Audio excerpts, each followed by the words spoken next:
श्री राधे राधे। आप सभी श्रोताओं का व सभी प्रिय विद्यार्थियों का मैं विपिन वर्मा हार्दिक स्वागत करता हूं अपने ब्लॉग नंबर 11 में। मेरी ओर से सभी को प्यार भरे राधे राधे, नमस्कार। कल बात की थी 10 नंबर के ब्लॉग में कोर्ट केस के कागजात। हम वास्तु की पढ़ाई को और आगे लेके चलते हैं। कोर्ट केस के कागजात हमें कहाँ रखने चाहिए, किस तरीके से काम होगा, कैसे कैसे करके हम उस दिशा उस जोन को एक्टिव करेंगे जिससे हमारे काम हो, ये हम आगे चल के सीखेंगे।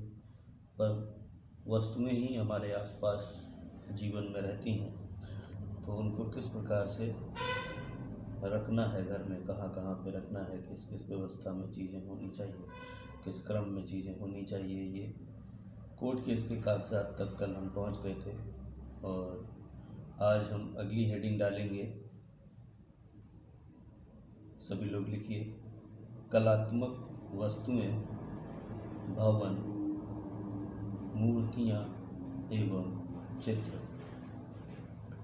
कलात्मक वस्तुएं, भवन, मूर्तियाँ, पत्थर, अवशेष, अजायब घर की वस्तुएं सदैव घर के नैऋत्य भाग में ही रखना चाहिए।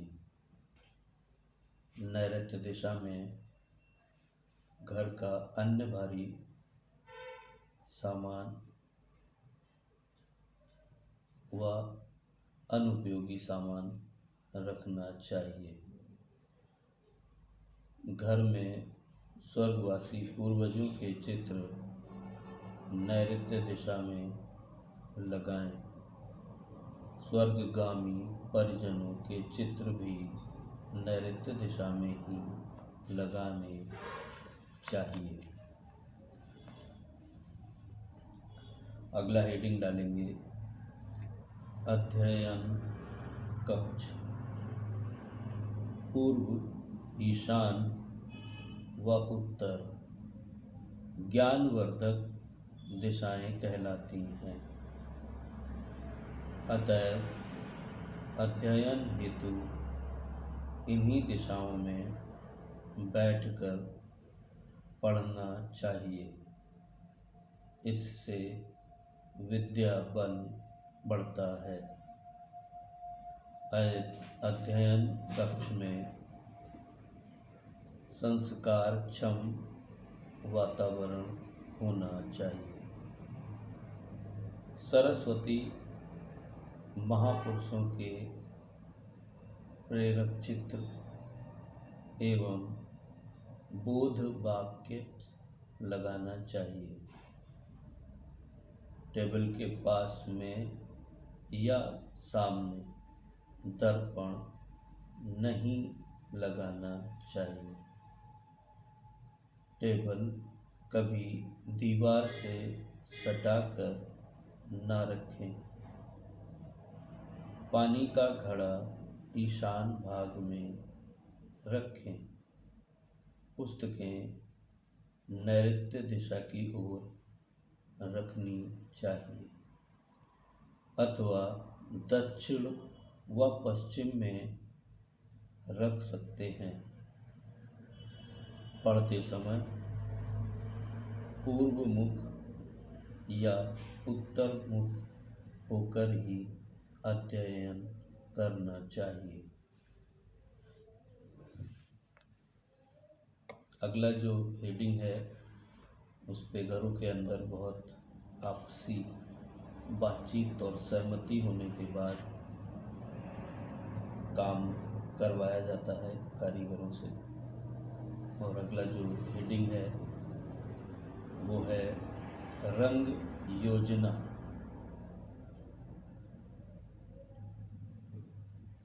वास्तु के अनुसार रंगों का हर व्यक्ति पर मनोवैज्ञानिक प्रभाव पड़ता ही है। अतः प्रसन्नतादायक, सौम्य, शांत, प्रभावोत्पादक रंगों का प्रयोग ही करना चाहिए। वास्तु के अनुसार श्वेत, लाल, नीला, पीला, गहरा लाल और केसरिया रंग को मान्यता दी गई है। मकान का प्रवेश श्वेत, हल्का नीला या गहरे रंग से किया जाना चाहिए, पर काला और धुआं जैसे रंगों को ना करें। रसोई घर के लिए श्वेत रंग उत्तम है और ध्यान रखें, लाल रंग का प्रयोग कदापि ना करें। अध्ययन कक्ष के लिए क्रीम या हल्के सौम्य रंग उपयुक्त होते हैं। डाइनिंग हॉल के लिए हल्का हरा तथा शयन कक्ष के लिए श्वेत यानी सफ़ेद सर्वोत्तम है। शयन कक्ष में सुखकारी नींद के लिए कमरे में हल्का नीला, पीला, गुलाबी रंगों के शेड भी इस्तेमाल करना उपयुक्त व लाभकारी होता है। बताए जाने के बावजूद भी लाल रंग को घर के अंदर करवाने के लिए वर्जित किया गया है।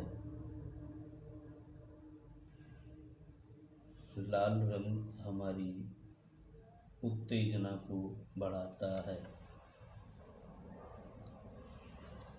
कई दफा उग्र बना देता है।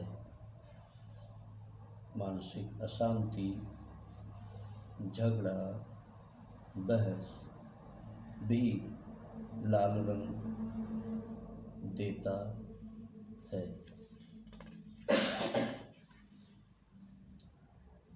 पहली हेडिंग, कलात्मक वस्तुएं, भवन, मूर्तियां एवं चित्र। इसकी ब्रीफिंग करते हैं। कलात्मक वस्तुएं, भवन, मूर्तियां, पत्थर, अवशेष, अजायब घर की वस्तुएं सदैव घर के नैऋत्य भाग में ही रखना चाहिए। कलात्मक वस्तुएं भवन में जैसे मूर्तियां। मूर्ति किस पत्थर की है, उसका तत्व क्या है, किस उद्देश्य से बनाई गई है, उसका भाव क्या है,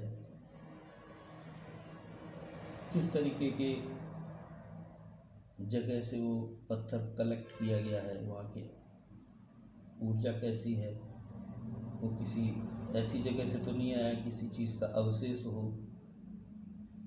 चीज़ विशेष थी, अब उसका कोई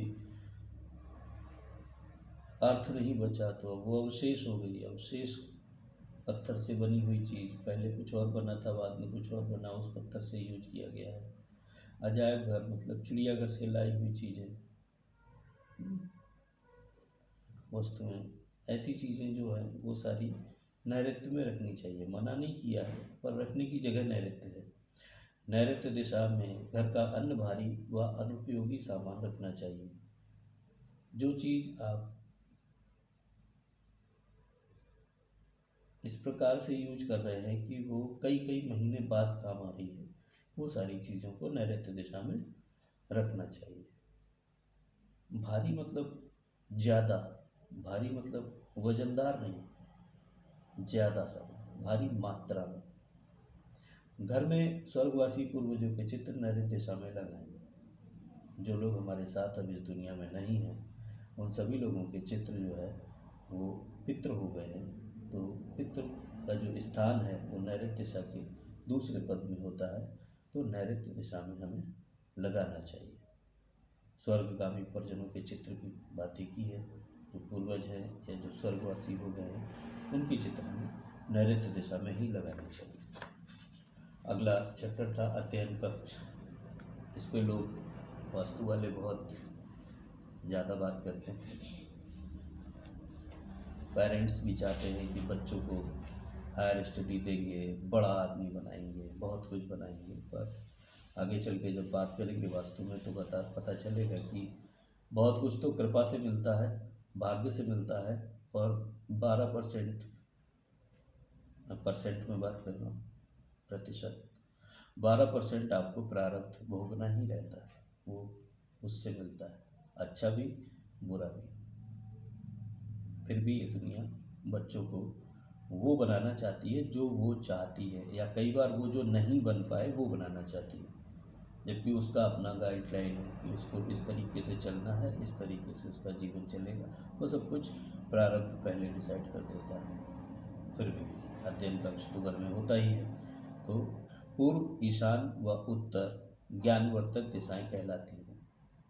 पूर्व से सूर्य की रोशनी आती है, ईशान में वास्तु पुरुष का सर है, बुद्धि का स्थान है, उत्तर से वैसे ही पॉजिटिविटी बहुत सारी आ रही होती है। तो ये तीनों ही दिशाएं जो हैं वो मिलाकर तीनों जोन बड़ी बड़ी मात्रा में, बीच बीच में छोटे छोटे जोन छूट जाते हैं, जैसे ईस्ट नॉर्थ ईस्ट छूट जाएगा, नॉर्थ नॉर्थ ईस्ट छूट जाएगा, तो 2 जोन हमारे छूट गए, पर हम उनको भी शामिल कर लेते हैं। तो उत्तर से लेके पूर्व तक के जितनी भी दिशा है, अगर ये खाली है, थोड़ा सा स्पीसियस है, तो वो ज्ञान उधर से ऊर्जा में एनर्जी फ्लो कर रही है। अतएव अध्ययन हेतु इन्हीं दिशाओं में बैठकर पढ़ना चाहिए। उससे विद्या बल बढ़ता है। बल मतलब ताकत नहीं बढ़ती है, विद्या का जो स्टोरेज है वो बढ़ता है, टाइमिंग भी बढ़ जाती है और समझ में भी आती है। अध्ययन कक्ष में संस्कार क्षम वातावरण होना चाहिए, अच्छा वातावरण होना चाहिए, संस्कारित होना चाहिए। ऐसा नहीं है कि वहाँ पे कुछ भी ऐसी चीज़ें हों जो हमारा ध्यान आकर्षित करें। सरस्वती महापुरुषों के प्रेरक चित्र, सरस्वती को, माँ सरस्वती को शिक्षा की देवी, संगीत की देवी माना गया है, तो उनकी तस्वीर, और जिन महापुरुषों की वजह से आज हम ज्ञान को समझ पा रहे हैं, सरलता से पढ़ पा रहे हैं, उनके प्रेरक चित्र और ऐसे वाक्य जो उन लोगों ने कहे, उनको लगाना चाहिए टेबल के पास में या सामने। शीशा नहीं लगाना चाहिए, शीशा लगा होगा तो बार बार आप देखेंगे, और शीशा अगर लगा होगा तो वो चीज़ों को परावर्तित करेगा, जैसे हम वैसे ही शीशे में दिखेंगे। तो सोने वाले सीन में बताया था डेड बॉडी जैसे। हाँ, टेबल कभी दीवार से सटा कर ना रखें, क्योंकि दीवार से सटाने पर निद्रा का आवेग बढ़ जाता है। पानी का घड़ा ईशान में रखें, क्योंकि पानी चाहिए होगा। अभी तो बोतल यूज़ करते हैं, तो बोतल भी अगर हो सके तो नींद को भगाने का ये प्रोसेस भी है, और एनर्जी को टैप इन करने का प्रोसेस भी है कि हम पढ़ते पढ़ते अगर नींद में जाने लगे तो हम उठ के जाएं और पानी लेके पिएं। तो जितने भी हमारे पुराने मनीषी रहे हैं, उन्होंने उस चीज़ को ठीक तरीके से समझा और बहुत छोटी छोटी चीज़ों पर भी साइंटिफिकली बात की और काम किया। अब बिना बताए ही आपको नींद आएगी तो क्या करेंगे, जाके उठ के पानी पिएंगे तो नींद भाग जाएगी। अथवा दक्षिण व पश्चिम में रख सकते हैं। पुस्तकें नैऋत्य दिशा की ओर रखें, अथवा दक्षिण व पश्चिम में भी रख सकते हैं। देखिए नैऋत्य में फिर अधिक सामान है तो नैऋत्य में रखेंगे, पुस्तकें ज़्यादा होती हैं, आजकल तो 20-20 किलो के बैग होते हैं बच्चों, अलग से भी काफ़ी कुछ लेते हैं, तो वो सारा जो अधिक सामान है उसको इस तरीके से रखें कि कमरे में नैऋत्य दिशा, कमरे का भी एक 2 चुंबक अलग अलग करेंगे तो पृथक पृथक वास्तु हो जाता है, तो ऐसे एक कमरे का वास्तु, तो उसमें नैऋत्य कमरे के नैऋत्य दिशा में पुस्तकें अधिक वाली जो है वो वहाँ रखेंगे, और दक्षिण पश्चिम में भी रख सकते हैं। अगर इस तरीके का कमरे का डिज़ाइन है कि दक्षिण या पश्चिम दिशा हमको मिल रही है, नैऋत्य नहीं मिल पा रहा है, तो हम दक्षिण और पश्चिम दोनों दिशाओं में जैसी सिचुएशन है उसके हिसाब से उसे रख सकते हैं। पढ़ते समय पूर्व और उत्तर दिशा की ओर मुख को रख के पढ़ना चाहिए, तो जल्दी समझ में आता है। रंग योजना की बात कर रहे हैं तो वास्तु के अनुसार रंगों का हर व्यक्ति पर मनोवैज्ञानिक प्रभाव पड़ता ही है ना। अच्छा सा भद्दा सा रंग ना हो तो नहीं रंग सकते, कि बहुत अच्छा वाला भद्दा रंगेंगे, नहीं रंगा जा सकता। अच्छा रंगा जा सकता है, क्यों? हम चाहते ही अच्छा है, आखिर अच्छा ही अच्छा देखना चाहते हैं, और उसमें भी कोशिश ऐसी करनी चाहिए कि प्रसन्नतादायक हो, सौम्य हो, शांत हो, प्रभाव हो, उत्पादक हो। रंगों का प्रयोग ऐसा करना चाहिए जहाँ पे अब जोन वाइज तो लाल रंग कराया जाता है, मना नहीं कर सकते, पर वो कितनी मात्रा में करना है।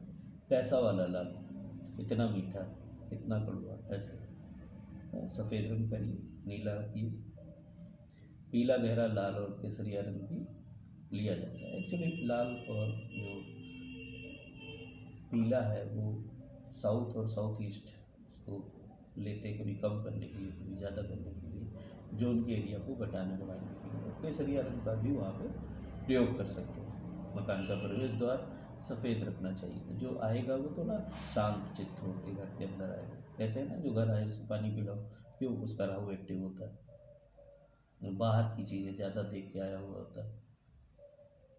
हल्का नीला या गहरे रंग से भी किया जा सकता है, और वो जोन के हिसाब से देखना पड़ेगा। काला और धुआं जैसे रंगों का प्रयोग ना करें, क्यों? फिर वो राहु या शनि का हो जाएगा तो भ्रमित कर सकता है। रसोई घर के लिए श्वेत रंग उत्तम है, मन शांत रहेगा तो खाना बनाने का अच्छे से मन करेगा, मूड फ्रेश रहेगा तो अच्छे से और ज़्यादा काम होगा, तो अच्छा खाना बनेगा। लाल रंग का प्रयोग कदापि न करें। अध्ययन कक्ष के लिए क्रीम या हल्के सौम्य रंग का प्रयोग करें। डाइनिंग हॉल के लिए हरा हल्का, शयन कक्ष के लिए श्वेत सर्वोत्तम है। शयन कक्ष में सुखकारी नींद के लिए कमरे में हल्का नीला या पीला, गुलाबी रंगों के सेट भी इस्तेमाल करना उपयुक्त व लाभकारी होता है। अगला जो टॉपिक है वो बहुत ही अच्छा है।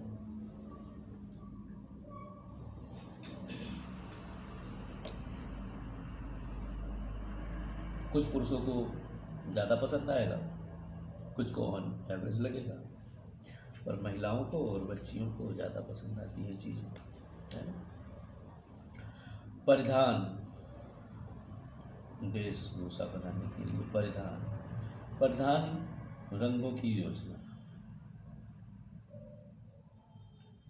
भवन सज्जा के साथ ही आज की मैचिंग के युग में गृहिणियाँ भी विभिन्न ग्रहों के अनुरूप कपड़ों का रंग धारण कर सकती हैं। किस दिन कौन सा रंग ऊर्जाओं के मुताबिक हमारे लिए शुभ है, उसकी दिनवार रंगों के प्रभाव किस प्रकार के होने चाहिए, ये बताया है। इसका बड़ा ही अनुकूल प्रभाव सभी व्यक्तियों पर देखा भी गया है।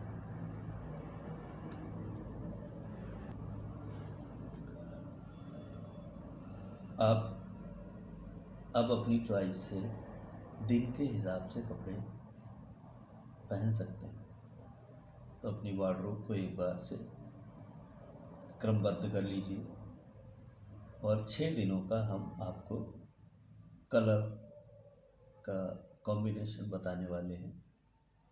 तो नंबर 1, रविवार को, संडे को गहरा लाल कलर कपड़ों में पहनना चाहिए। इससे तेजस्विता व उल्लास वर्धन का ये फल करता है। नंबर 2, इसमें 2 दिन आ जाते हैं, सोमवार और शुक्रवार। इस दिन श्वेत सफ़ेद रंग के कपड़े पहनने चाहिए। प्रसन्नता देते हैं, संतोष प्राप्त होता है और संतोष वृत्ति का परावर्तन होता है। सामने वाला भी सफ़ेद अगर आप पहने हैं तो वो भी शांत होता है और आप भी शांत होते हैं। नंबर 3, मंगलवार के दिन लाल और गुलाबी का कॉम्बिनेशन या शेड्स जो भी पसंद आए आपको वो पहन सकते हैं। प्रेम का प्रतीक व मंगलकारी होता है। नंबर 4, बुधवार को नीला कलर जो है वो यूज करना चाहिए। ज़्यादातर लोग बुधवार को हरा कलर यूज करते हैं, पर नीला कलर यूज करना चाहिए। बीमारियों से रक्षा करता है। नंबर 5, गुरुवार को पीला कलर कपड़ों पर यूज करना चाहिए। कपड़ों पे डालना नहीं है, उस कलर के कपड़े पहनने हैं। पवित्रता समर्पण की भावना वर्धक है। पवित्रता बढ़ाता है और समर्पण की भावना आती है। नंबर 6, शनिवार काला कलर के रंग यूज करना चाहिए। ऊर्जा अवशोषक होता है, अतः सौम्य सुखद संवेदनाओं के साथ घर का वातावरण अनुकूल व सुख समृद्धिमय बनाने के लिए वास्तु के नियमों का पालन करना हितकर होता है। चलिए अगली हेडिंग लेते हैं। सुख, शांति और प्रसन्नता के लिए नित्य वास्तु। सभी की यही इच्छा होती है कि जिस मकान में रहते हैं वह सौम्य, सुखद, संवेदनाओं को बिखेरने वाला ऐसा सकारात्मक ऊर्जा का स्रोत बन जाए, जहाँ का वातावरण और व्यवस्था उसमें रहने वाले व्यक्तियों के मन में आनंद, उत्साह और प्रसन्नता का संचार करे, अर्थात वह सही अर्थों में घर बन जाए। इसके लिए आवश्यक है कि हमारा घर वास्तु सिद्धांतों के अनुरूप बना ही होना चाहिए, अथवा यदि वास्तु दोष होगा तो उनका प्रभावी सुधार किया जाना चाहिए। पर ऐसा हो सकता है कि आप जहाँ रहते हैं वहाँ योग्य वास्तु विशेषज्ञ उपलब्ध ना हो या वास्तु सुधारों में होने वाले व्यय की व्यवस्था ही ना हो, तो ऐसी स्थिति में नित्य वास्तु के अनुसार हम घर में सकारात्मक ऊर्जा का संचार करवाकर वातावरण में अनुकूलता व प्रसन्नता को ला सकते हैं। जिस तरह शरीर में हृदय व मस्तिष्क का विशेष स्थान है और वह क्रमशः मन, बुद्धि, प्रेम के प्रतीक हैं, इसी तरह स्थूल शरीर और भाव शरीर के महत्व से भी सभी परिचित हैं। इसको ध्यान में रखकर ही हम नित्य वास्तु की योजना को अपनाकर लाभ ले सकते हैं। हमें स्थूल भवन की अपेक्षा उसके भाव क्षेत्र में प्रवेश कर नित्य वास्तु के अनुसार सुधार करना चाहिए। मकान का मुख्य द्वार और केंद्र ब्रह्म स्थल क्रमशः मस्तिष्क और हृदय का काम करता है। रसोई घर पावर हाउस का प्रतीक है। नित्य वास्तु के प्रमुख उपकरण हैं प्रातः जागरण, रंगोली, आरती, अग्नि, रसोई घर, आंतरिक सज्जा, परस्पर व्यवहार आदि। संक्षिप्त में हम उन पर विचार करेंगे। नंबर 1, हेडिंग लिखिए, प्रातः जागरण। हम जानते हैं कि सूर्योदय के पूर्व जागरण बहुविधि क्षेत्र है। आज के समय में बहुत ही कम भाग्यशाली लोग हैं जो सूर्योदय का आनंद ले पाते हैं, अर्थात देर से ही सोकर जागते हैं। सुबह सवेरे भोर में जागते हुए प्रभु स्मरण करने के उपरांत निम्न श्लोक दोहराते हुए हथेलियों का दर्शन करने की बात हमारे शास्त्र कहते हैं। कराग्रे बसते लक्ष्मी, करमध्ये सरस्वती, करमूले तु गोविंद, प्रभाते कर दर्शनम। क्योंकि मनुष्य की आवश्यकता लक्ष्मी, ज्ञान और प्रभु कृपा है। उठते ही यह दोहराने से हमें श्रेष्ठ कर्म और पुरुषार्थ का संस्कार मिलता है, जो कि उक्त तीनों बातों की प्राप्ति में सहायक सिद्ध है। नंबर 2, स्वर विज्ञान। स्वर विज्ञान के अनुसार आपका जो स्वर उठते समय चल रहा है वही पैर पहले भूमि पर रखें तो कार्य सिद्ध होते हैं, दिन सुधर जाता है। इसमें एक प्रक्रिया और शामिल करें कि पहला कदम धरती पर रखने के बाद कुछ कदम पूर्व या उत्तर की ओर चले तो और अधिकाधिक सकारात्मक ऊर्जा से भर जाएंगे, जो दिन भर की सफल क्रियाओं के लिए पर्याप्त होगा।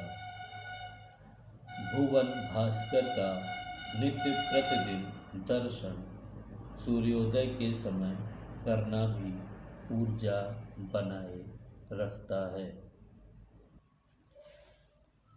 चलिए, क्रम तो ये लंबा है, इस एक हेडिंग में कई हेडिंग हैं।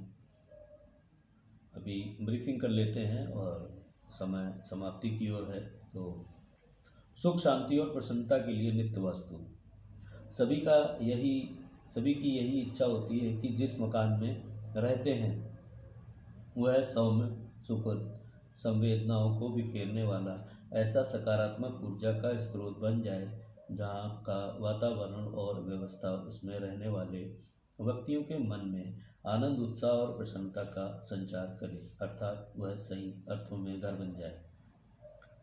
सभी लोग यही चाहते हैं कि भाई उनका घर बहुत अच्छा हो, उसमें माहौल बहुत अच्छा हो, सभी लोग अच्छे स्वभाव के हों, सभी एक दूसरे के बारे में सोचें, विचार करें और एक दूसरे का भला चाहें, सहयोग दें। उनका ऊर्जा लेवल इतना अच्छा हो कि सभी कम से कम बीमार पड़े, सभी ज़्यादा प्रसन्न रहें, सभी आनंद और उत्साह और प्रसन्नता बनाए रखें, प्रसन्न रहें। इसके लिए आवश्यक है कि हमारा घर वास्तु सिद्धांतों के अनुरूप बना हो। अभी ज़्यादातर लोग इंजीनियर, जो सिविल इंजीनियर होता है, उसको बोल देते हैं भैया नक्शा जो है वास्तु के हिसाब से बनाना, और वास्तुविद का रास्ता नहीं पकड़ते और इंजीनियर उनको अपने हिसाब से संतुष्ट कर देता है और वो उसी मकान को वास्तु संपन्न पूरे जीवन समझते रहते हैं और कष्ट भोगते हैं। तो किसी अच्छे वास्तुविद को ढूंढिए, और यदि आप जहाँ रहते हैं वहाँ योग्य वास्तु विशेषज्ञ उपलब्ध नहीं है तो वास्तु सुधारों में होने वाले व्यय की व्यवस्था ना हो तो, देखिए हमने पहले भी वीडियो में कहा है कि जब सारे दरवाजे, जितने भी तीर्थ हैं वहाँ पे, जितने भी हॉस्पिटल्स हैं वहाँ पे, जितने भी बाबा वैरागी फकीर हैं, जितने भी तंत्र विद्या मंत्र विद्या के धनी लोग हैं, इन सभी के पास जब आदमी हो के थक चुका होता है, घूम घूम के थक चुका होता है, पैसा टाइम सब कुछ बर्बाद कर चुका होता है, तब उसे एक बार ध्यान आता है लास्ट में कि हो सकता है घर हमको सूट ना कर रहा हो। कुछ लोग जल्दी पकड़ लेते हैं तो जल्दी बच जाते हैं, कुछ लोग बाद में पकड़ पाते हैं या कोई उन्हें बताता है तब उन्हें समझ में आता है। तो मान लीजिए वास्तु विशेषज्ञ भी शहर में नहीं है, या वास्तु विशेषज्ञ है पर खर्चा है उसमें, तो घर तोड़वाना पड़ेगा, या पक्की व्यवस्था तो तोड़वाना ही है। पर कुछ लोग रेमेडी भी यूज कर लेते हैं, तो रेमेडी थोड़े दिन तक रहती है, उसके बाद फिर स्थाई पे ही जाना ठीक रहता है। ये आप समझ लीजिए, क्योंकि आप वास्तु कंसल्टेंट बन रहे हैं। तो जब पैसा नहीं है या वास्तु विशेषज्ञ नहीं है, तो दोनों ही स्थिति में हम क्या करें, सुधार तो चाहिए। तो ऐसी स्थिति में नित्य वास्तु के नाम से वेदों में एक उपाय दिया गया है कि नित्य वास्तु को सुधारें। हम अपने बॉडी रूटीन को, बॉडी क्लॉक को नेचर के साथ में अलाइन कर लें। प्रकृति जैसे चलती है, 3 बजे से चिड़ियाँ चहचहाना शुरू कर देती हैं, सुबह 4 बजे के बाद भोर हो जाती है, जानवर पशु पक्षी इधर उधर मिल जाएंगे आपको, और 6 बजे के बाद वो नहीं मिलते। तो हम कोशिश ऐसी करें कि सूर्य के जागने से पहले जागें और सूर्य सोने के साथ में ही सो जाएं। पर आजकल की जो लाइफ हो गई है वो नाइट लाइफ हो गई है, तो हम नहीं कर सकते ऐसा। तो अगर समय रहे तो दिन में सोएं, 2 घंटे दिन में सोएं, या फिर जब भी सोएं तो थोड़ा सा कुछ सांसों की क्रियाएं हैं जिनको सीखना चाहिए। नाम लेना यहाँ पे ठीक नहीं होगा, तो आसपास में कोई होगा योगा ट्रेनर तो उससे करें, जिससे डीप स्लीप लें। डीप स्लीप लेंगे तो वातावरण के हिसाब से आपको गहरी नींद आएगी, और 1 घंटे के लिए सुबह उठ जाएं, उसके बाद फिर सो सकते हैं, और फिर अपने रूटीन पे जाना रहेगा, दिन में भी जा सकते हैं।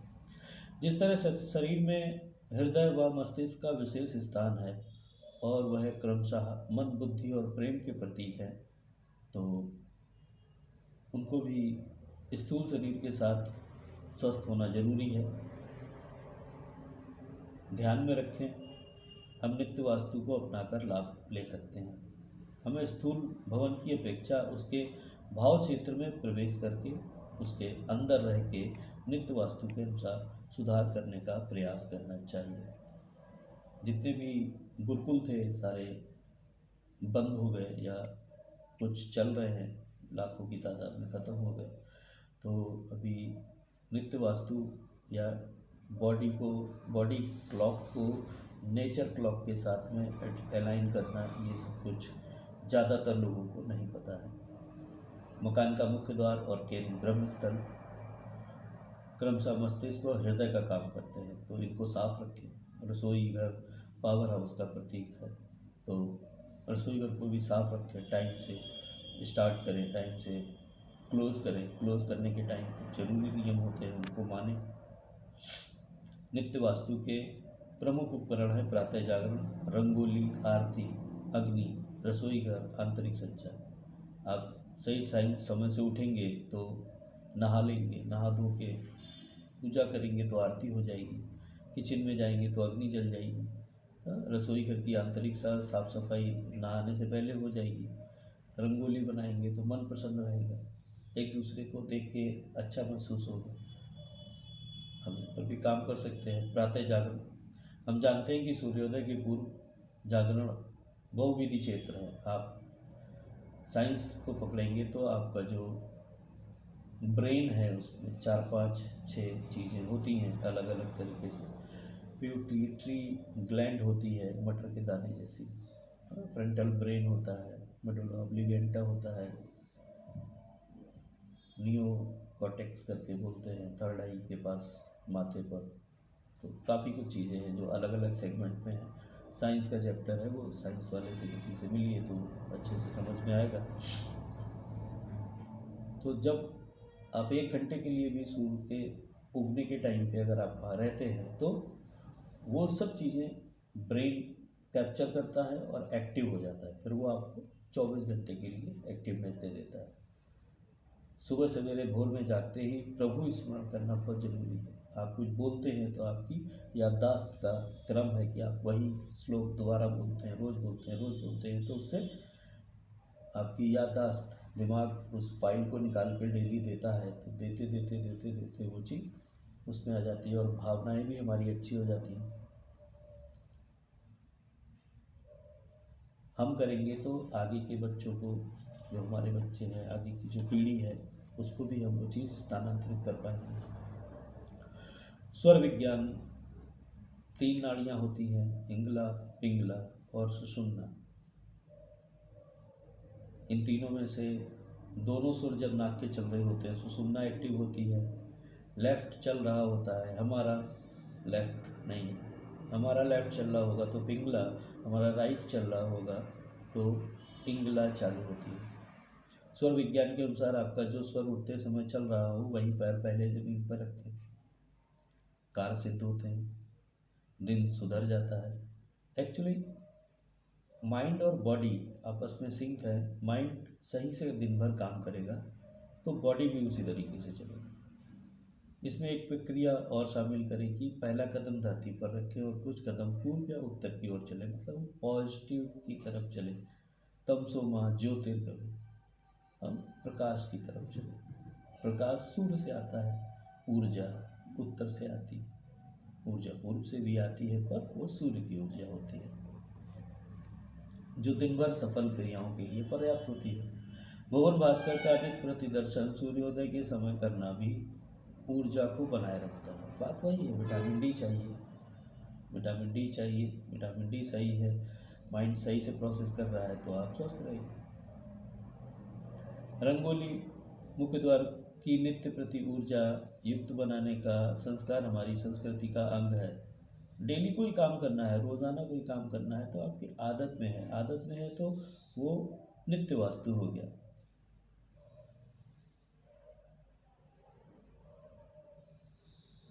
तो हमें रोज़ साफ सफाई से रहना चाहिए, प्रसन्न रहना चाहिए और ऊर्जावान रहना चाहिए। ठीक है, चलिए,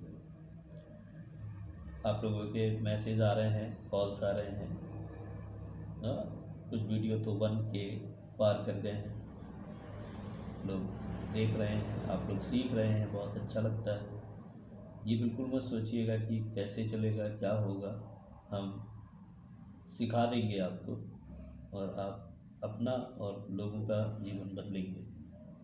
एस्ट्रो वास्तु शुभम के नाम से हमारा फर्म है, एस्ट्रो वास्तु शुभम लखनऊ, और एस्ट्रो वास्तु शुभम के नाम से ही फेसबुक पेज है, एस्ट्रो वास्तु शुभम के नाम से यूट्यूब चैनल है।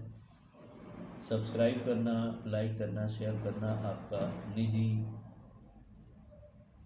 फैसला हो सकता है, पर जब भी आपको ऐसा लगे कि आप सामने वाले को नहीं समझा पा रहे हैं तो आप वीडियो, उससे संबंधित वीडियो, जो भी टॉपिक है आपका जो आप क्लियर नहीं कर पा रहे हैं सामने कस्टमर को, उससे संबंधित वीडियो को आप उसे शेयर करिए तो वो चीज़ों को आसानी से समझ पाएगा। और मार्केटिंग में एक चीज़ सिखाई जाती है कि थर्ड पार्टी का जो इम्प्रेशन होता है वो हमेशा अच्छा रहता है। तो अगर आप हमारे वीडियो को शेयर करेंगे तो आपके गुरु के होने की वजह से, यदि आप समझते हैं ठीक, तो गुरु की बात को भी कंसिडर किया जाता है। आप मानते हैं नहीं मानते हैं वो पर्सनल बात है, पर जो कोई भी होता है, आप बच्चे के स्कूल भी जाते हैं तो सामने हमसे कम उम्र का टीचर होता है, फिर भी हम उसको सम्मान देते हैं। तो ऐसे ही चीज़ों को हम ऑपरेट करेंगे। सारा कुछ लिखिए ध्यान से, और समय हो तो थोड़ा सा रिवीजन भी करिए, और हम बहुत जल्द और वीडियो को रिकॉर्ड करेंगे और आपके कोर्स को पूरा कराएंगे। ये अपना योगदान है आपके लाइफ में मेरी ओर से। आज की क्लास बहुत बहुत लंबी हो गई है, तो इसको यहीं पर समाप्त करते हैं और अगले वीडियो में मुलाकात होगी। ठीक है, चलो, राधे राधे।